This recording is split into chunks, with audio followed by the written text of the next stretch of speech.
Magluluto tayo ng isasahog natin.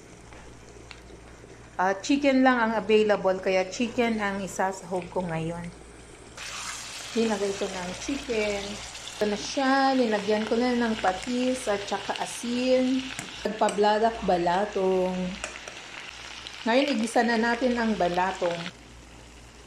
Linagay ko na at igigisa naman natin ang balatong.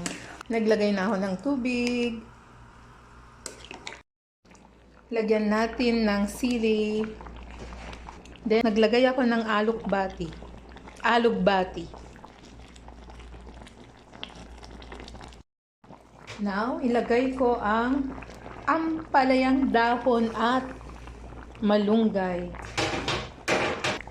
Ngayon, luto na ang ating balatong.